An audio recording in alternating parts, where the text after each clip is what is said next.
ሰላም ጤና ይስጥልኝ። እንዴት ናችሁ? የአመለ ልጅ ነኝ። ዛሬ ደግሞ ቆንጆ ገንፎ እየሰራን አብረን እንቀምሳለን። ወደ ገንፎ እንሄዳለን። የምሰራው የፉርኖ ዱቄት ገንፎ ነው። ይኸውላችሁ እንግዲህ ነፍቼ ነው ያቀረብኩት። አላመስኩትም። ባይታመስም ጊዜ ከሌለ በደንብ ካበስላችሁ ቆንጆ ገንፎ ስለሚሆን አብረን እንሰራለን። ሌላው ደግሞ የሚያስፈልገን እንደዚህ ቆንጆ ለጋ ቅቤ ያስፈልጋችኋል። ከዛ በርበሬ ያስፈልጋችኋል። ከዛ ደግሞ ጨው በትንሹ አጣፍጠን የምንበላው ቆንጆ ምግብ ነው። አሁን እዚህ ላይ ውሃችንን መጀመሪያ ጥደናል። ውሃችን ደፍረን ተከተከለን የምንጨምረውን እናሳያችኋለን። ጨዋችን ተንተክትጎልላል። ስለዚህ ውሃችን ላይ ይሄንን ጨው እንደዚህ እንጨምራለን። ጨው 1 ሾርባ ማንኪያ ያደረኩት። ከዚህ በኋላ ያለው ሙሉ ለሙሉ እንግዲህ የገንፎ ዱቄቱን እንደዚህ ያደረገን እንከተዋለን። እሳት በጣም ከበዛባችሁ እሳቱን መቀነስ ትችላላችሁ። ገንፎ በአብዛኛው ጊዜ የሚበላው እንግዲህ ያው የታወቀ ነው። አንድ አራስ ስትወልድ ነው የሚበላው። ነገር ግን እንደዚህ ዝናብ ሲዘንብ አንዳንዴ ደግሞ ለቁርስ የገንፎ እህል ካለቀባችሁ እንደዚህ ፉርኖ ዱቄት መመገብ ትችላላችሁ። ይሄንን አሁን እንደዚህ አድርጋችሁ ታዋህዱታላችሁ። በደንብ አድርጎ ማማሰል ነው። ብዙ ነገር አይፈልግም፣ ግን መብሰል ስለሚፈልግ በአንዴ ውፍር እንዳይልባችሁ ለመጠንቀቅ ያህል አታውፉ። እንደዚህ ቀጠና አድርጋችሁ ስታሹት ቆንጆ ይሆንላችኋል። አብረን እያሸነው እንግዲህ ወደ ገንፎ ስንቀይረው እናያለን። ላይክ፣ ሼር፣ ሰብስክራይብ አድርጉ። እንደምትወዱት እርግጠኛ ነኝ። ስለምታበረታቱኝ ጊዜያችሁ ሰፋችሁ ስለምታይ በጣም አድርጌ አመሰግናችኋለሁ። እንደምታዩት ልክ እንደዚህ ሲወፍርባችሁ ገንፎ መታሸት ስለሚፈልግ አወርደዋለሁ። ስቶቡን አጥፍቻለሁ። ወደ መሬት እንደዚህ መሬት ላይ እናደርገውና ሸከርከር አድርገን አሁን ወደ ገንፎ ስራችን እንገባለን። ይሄው እንግዲህ ገንፎ እንደዚህ ተደርጎ በደንብ መብሰል ስላለበት መታሸት አለበት። እንደዚህ እንትን ያለ ሲሆን ይኸውላችሁ ይሄን ገንፎ እንደዚህ ማሽፈቱ ዋና ምክንያት ውስጡ ድረስ በደንብ እንዲገባና እህሉ እንዲበስል ነው። ምክንያቱም ጥሬ ፉርኖ ዱቄት ነው፣ አላመስኩትም።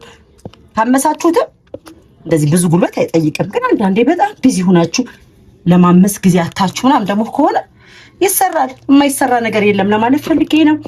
ይሄንን ይመስላል። እኛ ዝናብ የዘነበ ነው። ይሄን ገንፎ ሰርተን አብረን እንመገባለን። ተከታተሉ።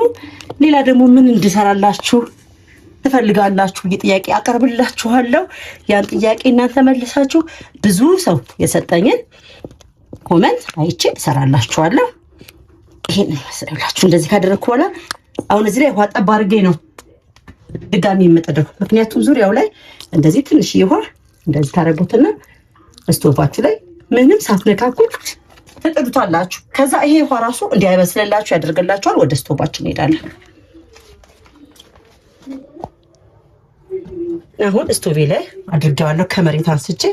ስለዚህ እንለኩሰውና እዚሁ ላይ እንዳለ አንድ እስኪን ተከተክልን ድረስ ክድን እናደርገዋለን። መራቅ አይጠበቅብንም። አሁን ድስታችንን እናየዋለን። በቃ ይወጣችሁ። አሁን ይሄ ልክ እንደዚህ መንተክተክ ሲጀምር ውሃውን አብረን እዚህ ያደርገን እናዋህደዋለን ማለት ነው። ገንፎ በአብዛኛው ጊዜ የሚበላው ቤት አካባቢ እንደሆነ እኔ አላውቅም። ምክንያቱም እኔ አዲስ አበባ ውስጥ ስላደኩኝ ሰዎች ሲወልዱ ነው ገንፎ የሚበሉት። እስኪ እናንተ እዚህ አካባቢ ላይ በቋሚነት የሚበላ ዋና ምግባቸው ነው ብላችሁ አሁንም ሌላ ጥያቄ እንጠይቃችሁ ኮሜንት ላይ አድርሱልኝ። ለማሸት እዚህ ጋር አይመችም፣ ነገር ግን እንደምንም ብዬ እንዲመች አድርጌ ይሄ ዙሪያውን በማንኪያ እንደዚህ መጠርገም እንደው ታውቃላችሁ እንዲበስል። ሲበስል ራሱ ያስታውቃል። እሺ ታዘዛችሁ አይደል? ባድርጉ ማንኛውንም ስትሰሩ በቃ ልኩ ላይ ሲደርስ እንደምትፈልጉት መታዘዝ ከጀመረ አንድ ነገር ደርሷል፣ አለበለዚያ አልደረሰም። አሁን የገንፎ ይወዳችሁ ሳሽከረክረው እንደፈለገ እየታዘዘልኝ ነው። ስለዚህ እንደዚህ ያልኩኝ ያሻዋለሁ ማለት ነው። በአብዛኛውን ጊዜ ገንፎ የሚበላው ያው እንደሚታወቀው በ5 አይነት በ6 አይነት እህል ተዘጋጅቶ የቀረበ ገንፎ ለወገብ፣ ለጤና፣ ለህፃናት በጣም ጠቃሚ እንደሆነ ይነገራል። ግን አንዳንዴ ደግሞ እንደዚህ የፉርኖ ዱቄት ገንፎ በቂቤ ሲሆን እንዴት አስፈላጊና እንዴት ጣፋጭ እንዴት ቆንጆ እንደሆነ ሁላችሁም ሰርታችሁ ቀምሳችሁ አስተያየታችሁን ጻፉልኝ። ላይክ፣ ሼር፣ ሰብስክራይብ ማድረጋችሁ እንዳትረሱ። አሁንም በድጋሚ ትንሽ እንዲበስልልኝ ስለምፈልግ አሁንም በዙሪያው ላይ እዚሁ እሳቱ ላይ ሳላወርደው ውሃ አድርግበታለሁ። በነገራችን ላይ ውሃ አድርጋችሁ ወዲያውኑ እንዳታመስሉት። እዚሁ ላይ እንዳለ እንደዚህ ያው መሀሏን እንደምታዩት ከፈት አድርጋትና ክድን ማድረግ የተንተክተው ስለሰው ገንፎአችንን ጨረስን። እንቀምሳለን ማለት ገንፏችን በመድረሱ ላይ ይገኛል። በደንብ በስሎልናል። እንደምታዩት ነው። ከስር ጀምሮ ብድግ ነው የሚለው ያቻት እንደዚህ ብድግ ማለት ጀመረ ማለት በሰለ ነው። አሁን እሳቱን እናጠፋዋለን። ስቶቫችንን ካጠፋን በኋላ ወደ ማቅረቢያው ላይ አቅርበን አብረን እንመገባለን። በደንብ አድርጌ አሽቸዋለሁ። ከካሜራ ውጭ ደግሞ አንድ ሁለት ያሽቸዋለሁ። በደንብ ማሽት ይጠበቅባቸዋል እንዳይረዝም ብዬ ነው። እንገልብጠውና አብረን እንቀመስ። ማቅረቢያው ላይ ከስር ትንሽዬ ዘይት ወይ ደግሞ ቅቤ ታደርጋላችሁ። ፊት ለፊት ዘይት ስላገኘሁ ነው ዘይት የተጠቀምኩት። ዘይታችንን ካደረግን በኋላ ዘይት ነው የተመረጠ ነው፣ ቅቤ ከምታደርጉበት። እንደዚህ አድርገን ሁሉም ላይ እንዲዳረስ እንደዚህ እናሽከረክረዋለን። ምክንያቱም ከስር እንዳይዝብን ነው፣ ሌላ ነገር አይደለም። አሁን ገንፏችን ወደዚህ እንገለብጠዋል። አሁን እንዴት እንደሚታዘዝ ጠቅልል ነው የሚለው እንዳለ። እኔ ግን በጠቅላላው እውቀት እንደዚህ አድርጌ በማንኪያ እንደዚህ አድርጌ በጭልፋ ቆንጆ እንዲሆንልኝ ስለፈለኩኝ ነው እና ሁሉንም ስለማላቀርበው ነው። አሁን ቤት ውስጥ ያለ ነው ትንሽ ሰዎች ስለሆነ እንዲተርፍ ስለፈለኩ ነው። እንደዚህ ነገፉ እንግዲህ አያችሁት፣ በግማሽ ስንት ሰው እንደሚዳረስ ይሁን።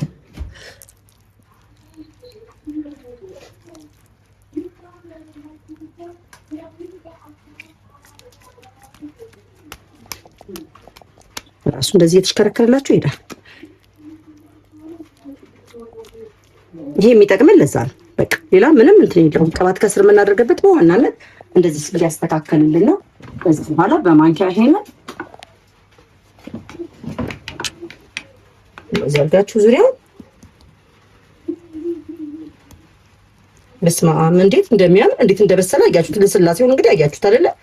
ይኸውላችሁ እንደዚህ ነው። በቃ ገንፎ በጣም በቀላሉ መስራት የምትችሉት በዚህ መልክ ነው። እንግዲህ ሁላችሁም እንደምትወዱት እኔ እርግጠኛ ነኝ። ወደ መመገቢያው ቦታ ደርሰን ደግሞ በደንብ አድርገን አሸብርቀ ነው እንመጣለን።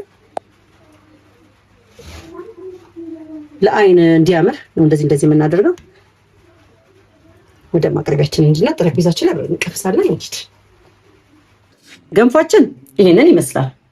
አያችሁት እንዴት እንደሚያምር፣ በዛ ላይ ፍጥነቱ።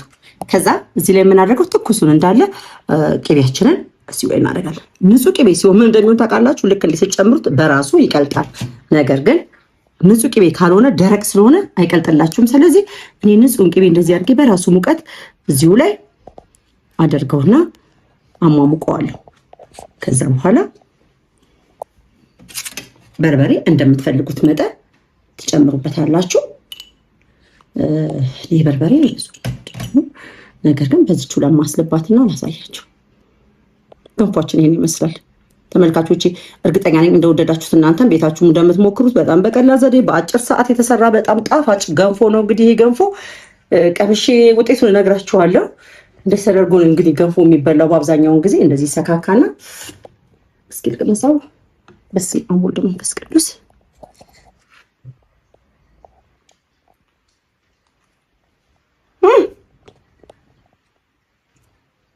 ብያችኋለሁ። በጣም ነው የሚጣፍጠው። በጣም ቆንጆ ነው።